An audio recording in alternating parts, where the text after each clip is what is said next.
আসসালামু আলাইকুম ওয়া রাহমাতুল্লাহ।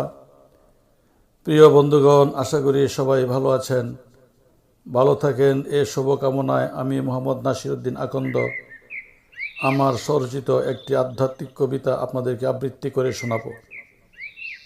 আশা করি ভালো লাগবে। যদি তাই হয় অবশ্যই কমেন্ট করে জানাবেন, সেই সাথে লাইক সাবস্ক্রাইব করে সাথে থাকবেন, সেটাই প্রত্যাশা করি। বন্ধুগণ, তাহলে চলুন শুরু করা যাক। কবিতার শিরোনাম তোমায় খুঁজিয়া ফিরি। তোমার মহান বিশ্বে আমি ক্ষুদ্র জীব, চিন্তা চেতনায় শত ভাবনায় ভাবিতে না পারি রহস্য তোমার। ভাবি শুধু রাত দিন বিরহ বেদনায়, এমন তোমারে চায়।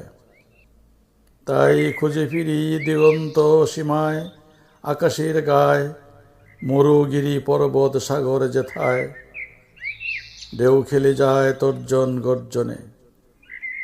চঞ্চল ঝর্ণা দ্বারায় লোহিত সূর্যের গায়ে মধু পূর্ণিমায়, ফুলের হাসি ও গ্রানে বাহিত নদীর টানে। তোমায় খুঁজিয়া ফিরি বিহগের গানে, কুসুম কাননে ওই মৌমাছি গুঞ্জনে। স্নিগ্ধ আলোর প্রভায় কালো আধারের গায়ে, কখনো নির্জনতায় ধ্যানরত নিমগ্নতায় সুদূর কাবায়, মসজিদ মন্দির গির্জা উপাসনালয়ে যেথা পাহাড় চূড়ায়। তোরে নাহি পাওয়া যায়, তাহলে কোথায় তোমার আবাসস্থল?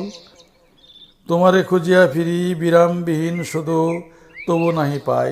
যেখানেই যাই প্রভু তুমি সেথা নাই, কাঁদি তাই শূন্যতায়। ব্যর্থ এ জীবন মন ভাবি শুধু সারাক্ষণ, তবে কি হবে না ভবে তোমার দিদার। বন্ধুগণ, কবিতাটি এখানেই সমাপ্ত হলো।